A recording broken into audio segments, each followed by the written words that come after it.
At 4:38 in the morning, the USS Abraham Lincoln carrier strike group crossed an invisible line in the Persian Gulf. Not a legal boundary, not a treaty violation, an understanding.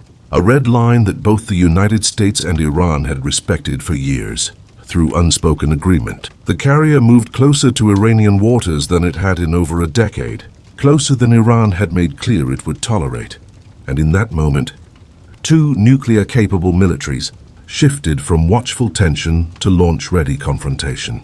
If dark geopolitical history and the moments that almost destroyed everything interest you, subscribe to A Disturbed Historian.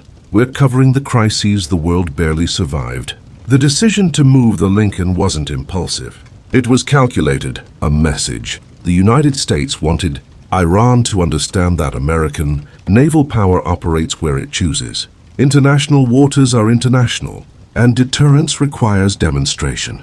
But Iran saw it differently. They saw a superpower's warship within striking distance of their coast, within range where a surprise attack could devastate their defenses before they could respond. To Iran's military command, this wasn't a patrol.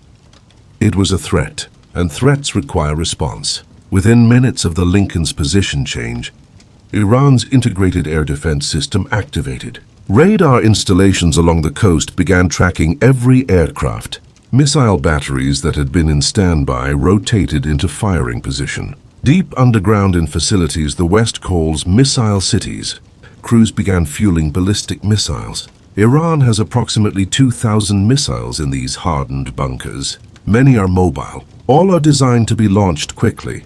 And in that early morning hour, they started preparing to do exactly that. The USS Abraham Lincoln isn't just a ship. It's a floating military base. 90 aircraft, 5,000 personnel, destroyers and cruisers equipped with Aegis combat systems, capable of tracking hundreds of targets simultaneously. Attack submarines running silent beneath the surface. The carrier strike group carries more firepower than most countries' entire militaries. And as Iran's defenses activated, so did the Lincoln's. Combat air patrols launched. Weapon systems went hot. Ships repositioned into defensive formations. Pilots sat in cockpits, strapped in, engines running, waiting for the order. Both sides compressed their decision timelines to seconds. In modern warfare, especially in confined spaces like the Persian Gulf, whoever shoots first has enormous advantage. Missiles travel faster than decisions. By the time you confirm an incoming threat, analyze it, get authorization to respond, it might be too late. So both militaries operate on hair triggers, automated systems, pre-authorized responses, commanders with delegated authority to fire without waiting for political approval. This prevents surprise attacks. It also creates catastrophic risk. Because when everyone's finger is on the trigger, accidents become fatal. The Persian Gulf is narrow. At the Strait of Hormuz, the choke point where the Gulf meets the ocean, it's only 33 kilometers wide. That's 20 miles. Commercial tankers pass through constantly. Fishing boats, civilian traffic. And now American warships and Iranian fast attack. Craft circling each other in the same confined waters. There's no space for error. A misidentified radar signature. A communication failure. A nervous operator. Any of those could start a war neither side actually wants. But both are prepared to fight. Iran's strategy in the Gulf is asymmetric. They can't match American naval power ship for ship. They don't try. Instead, they've built a military designed to make the Gulf unusable. Thousands of naval mines that can be deployed quickly. Swarms of small, fast attack boats armed with missiles and torpedoes. Anti-ship cruise missiles positioned along the coast. Ballistic missiles that can strike ships from hundreds of miles away. And drones. Hundreds of drones. Some for surveillance, some packed with explosives, all designed to overwhelm American defenses through sheer numbers. The American strategy is overwhelming technological superiority, precision strikes, total information dominance, the ability to see everything, track everything, and destroy anything within minutes.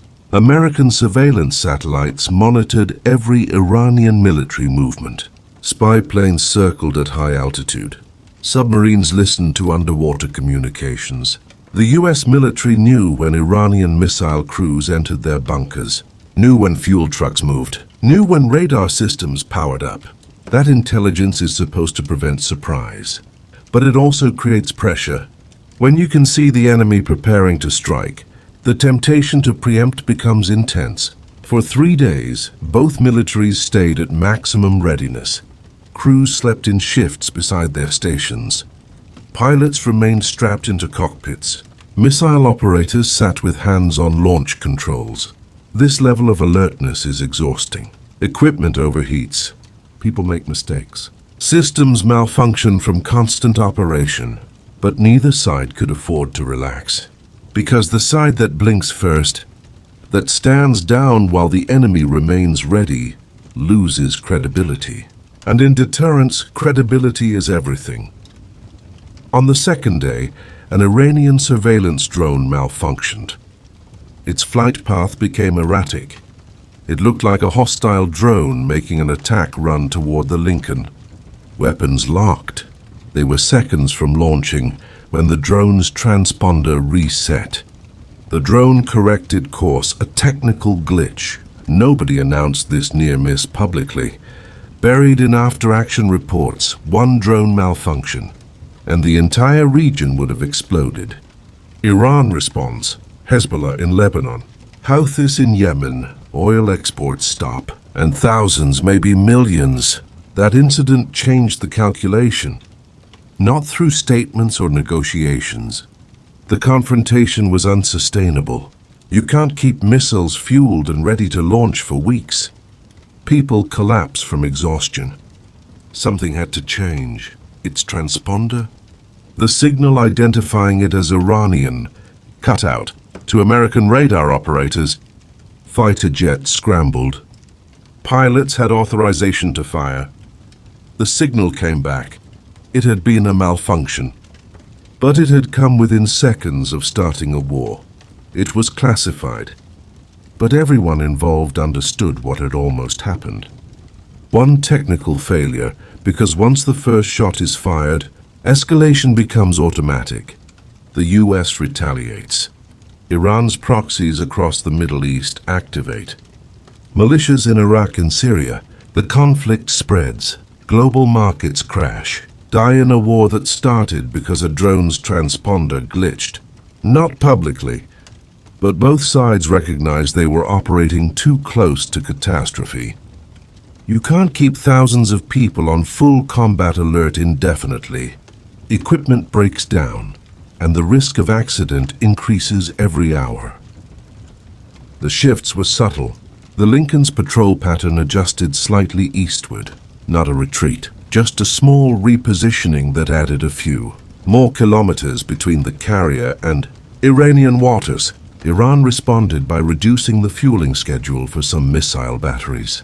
Not standing down, just moving from immediate launch readiness to slightly longer timelines. These adjustments weren't announced. No press releases, no diplomatic statements, just quiet operational changes that both sides' intelligence monitored and understood. Back-channel communications helped, not official negotiations. Those would require admitting the confrontation had been dangerous, which neither side wanted politically. But intelligence services have ways of passing messages, clarifications of intent, assurances that certain movements aren't preludes to attack, definitions of what each side considers escalatory. These aren't agreements, they're more like gang territories, being negotiated through subtle signals rather than explicit treaties, deniable, unofficial, but functional. The Strait of Hormuz handles about 21 million barrels of oil per day. A third of all seaborne traded oil passes through that 33-kilometer-wide channel. If it closes, global energy markets collapse. Prices spike. Economies that depend on oil imports face immediate crisis. Japan, South Korea, India, China, Europe, all massively dependent on Gulf oil. The confrontation in the Gulf wasn't just about US and Iranian interests. It was about the global economy's most critical choke point. and that gave both countries reason to avoid pushing too far. But avoiding war and resolving tensions are different things. The confrontation de-escalated, but it didn't end. The Lincoln remained in the Gulf. Iranian defenses remained active. Both sides just backed off from the immediate edge of conflict. They moved from seconds to launch back to minutes to launch. Still dangerous. Still ready, just not quite as catastrophically poised. Iran faced a strategic trap. If they backed down completely, they'd look weak. Their entire deterrence posture depends on convincing adversaries that crossing red lines has consequences. If the US can cross those lines without response, then Iran's threats become empty. But if Iran escalated, if they actually attacked American forces, the response would be devastating. The US military has planned strikes on Iranian nuclear facilities, missile sites, naval bases, command centers. Those plans are detailed, ready to execute. Iran knows this, so they're trapped between appearing weak if they don't respond, and being destroyed if they respond too aggressively. The United States faced different pressures. Maintaining a carrier strike group in the Gulf is expensive, exhausting. Personnel are away from families for months. Equipment wears down from constant operations in harsh conditions. And politically, the American public has limited appetite for another Middle Eastern war. But withdrawing the Lincoln would signal retreat, would suggest Iran successfully intimidated American forces into leaving. That's politically unacceptable and strategically dangerous. So the US stays, projecting power while trying to avoid actually using it. Regional powers watched this confrontation and adjusted their strategies. Saudi Arabia and the UAE, both hostile to Iran but dependent on Gulf shipping, quietly increased their own military readiness while hoping the crisis would resolve without engulfing them. Israel, which sees Iran as its primary existential threat, prepared for the possibility that a US-Iran war might create opportunities for strikes on Iranian nuclear facilities, or might trigger Iranian proxy attacks that would require Israeli response. Iraq, caught between American military presence and Iranian political influence, tried to stay neutral while preparing for spillover. Lebanon, where Hezbollah holds significant power, braced for the possibility that Iran might activate its most powerful proxy. Yemen's Houthis, already engaged in civil war and attacks on shipping, represented another potential front. Iran has spent decades building these proxy networks. They're both deterrent and risk. They give Iran options for asymmetric response, but they also create uncontrollable escalation pathways. The global implications extended beyond the region. Insurance premiums for ships transiting the Gulf spiked. Some shipping companies rerouted around Africa. Despite the massive extra cost and time, energy futures markets became volatile. Countries started releasing strategic petroleum reserves to stabilize prices. The economic impacts of the confrontation were immediate, even though no shots were fired. Just the threat of conflict in the Gulf is enough to disrupt global commerce. The confrontation eventually settled into a new, tense normal. The Lincoln remained in the Gulf but maintained slightly greater distance from Iranian waters. Iran kept its defenses active but reduced the number of systems on immediate alert. Both sides continued surveillance, continued preparations, continued signaling resolve, but they stepped back from the immediate edge. This is being called a successful de-escalation. Both sides showed restraint. Crisis was averted. But that framing misses the real lesson. The crisis shouldn't have happened in the first place. The systems both countries have built, the hair-trigger responses, the compressed decision timelines, the reliance on automated systems and delegated authorities. All of this creates environments where accidents become catastrophic, where a malfunctioning drone transponder almost starts a war, where exhausted operators make mistakes that kill thousands. Modern warfare has become too fast for human judgment. Decisions that used to take hours now happen in seconds. And humans aren't good at making life and death decisions in seconds. Under extreme stress, we make mistakes. We misinterpret data. We panic. The technology is supposed to help. Automated threat detection, integrated defense systems, real-time intelligence. But technology also removes human oversight, creates cascading failures, turns accidents into wars before anyone realizes what's happening. The US and Iran both demonstrated that they can operate at the edge of war without falling into it. That's supposed to be reassuring. It's actually terrifying, because the next crisis starts from this tested limit. The next confrontation begins with both sides, knowing exactly how close they can push before the other responds. And each time the margins get thinner.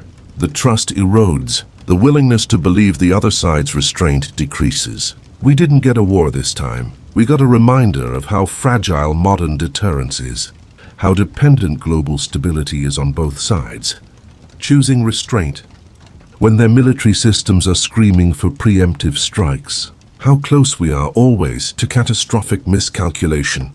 The carrier crossed a red line. Both sides went to combat readiness. A drone malfunctioned and almost triggered the war. And then somehow everyone stepped back.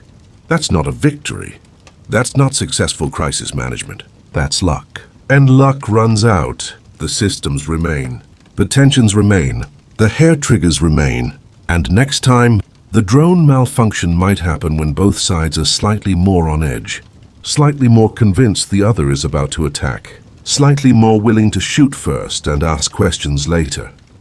The Persian Gulf is still 33 kilometers wide at its narrowest point, still handles a third of seaborne oil, still surrounded by militaries that don't trust each other and are prepared to devastate each other at a moment's notice. The carrier strike group is still there. The Iranian missiles are still in their underground cities. The fast attack boats still patrol. The drones still fly. Nothing fundamental changed except that both sides now know exactly how close they can get to war without starting it. And that knowledge is dangerous, because it suggests they can do it again. Push to the edge, demonstrate resolve, then step back. It worked once. Why not again? Except each time increases the risk. Each time tests the systems a little more, exhausts the personnel a little more, erodes the restraint a little more, until eventually, inevitably, something breaks. Someone miscalculates, some system fails, some operator makes the wrong call, and the war that everyone has been carefully avoiding becomes the war that nobody can stop. That's where we are. Not in a war, but not in peace either. In a state of managed confrontation that requires perfect judgment and perfect systems and perfect luck to avoid catastrophe. And humans aren't perfect. Systems aren't perfect. Luck definitely isn't perfect, so we wait. Hope the next crisis finds the same restraint. Hope the next malfunction gets caught in time. Hope that the people making split-second decisions with nuclear-capable militaries continue choosing not to fire. Hope that deterrence holds. Hope that technology doesn't fail. Hope that nobody blinks wrong. The carrier crossed the red line. Both sides survived. This time, the machinery of war remains ready. The next crisis is already forming, and the margins for error keep shrinking. That's the real story. Not that we avoided war, but that we're playing a game where avoiding war requires everything going perfectly, all the time, forever. And in that game, the house always wins eventually.